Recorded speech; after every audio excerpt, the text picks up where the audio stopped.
ვერავის შეგედავებათ იმაში, რომ უკიდურესად მნიშვნელოვანია ქვეყნის თავდაცვის უნარიანობის ამაღლება, ამ მხრივ ძალიან პოზიტიური გზავნილი იყო თქვენი უშუალო თანაგუნდელის, თავისუფალი დემოკრატების ერთ-ერთი ლიდერის, ირაკლი ალასანიას განცხადებები ამერიკის შეერთებულ შტატებში, როდესაც მან საჰაერო თავდაცვის გაძლიერება მოითხოვა ამერიკის დახმარებით. რამდენად ერთიანია მთავრობა ამ შემთხვევაში, იმიტომ რომ მაშინ მახსოვს ირაკლი ალასანია თავდასხმების ობიექტი გახდა თავისივე თანაგუნდელების მხრიდან. რამდენად ერთიანია მთავრობა ამ თვალსაზრისით და თუ ერთიანია, მაშინ რატომ დაესხნენ თავს ირაკლი ალასანიას?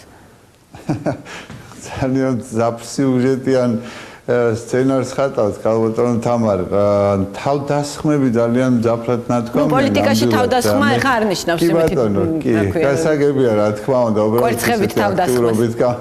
ნამდვილად სიტყვიერი თავდასხმები ესე ვთქვათ თქვენი შეფასებით, მაგრამ მე შემიძლია გითხრათ, რომ საქართველოს თავდაცვის უნარიანობის ამაღლებაზე არის სრული ერთსულოვნება საქართველოს ხელისუფლების ყველა შტოში.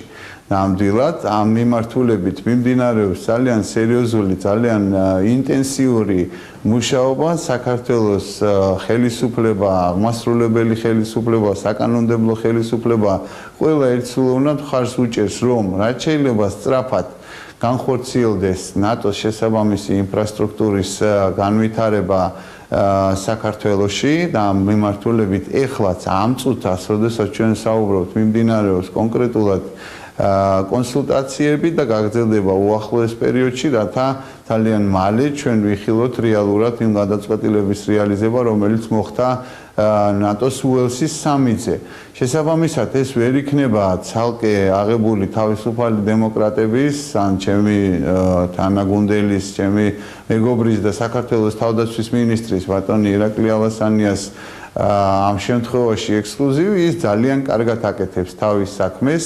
ნამდვილად მას აქვს სრული მხარდაჭერა საქართველოს ხელისუფლების, საქართველოს პრემიერ-მინისტრის, მას აქვს სრული მხარდაჭერა საქართველოს საკანონმდებლო ხელისუფლების მხრიდან, ამიტომ ჩვენ ამ შემთხვევაში ერთსულოვანი ვართ, მე მგონი მე და თქვენც ერთსულოვანი ვართ, რომ საქართველოს თავდაცვის უნარიანობის ამაღლება ნამდვილად აუცილებელი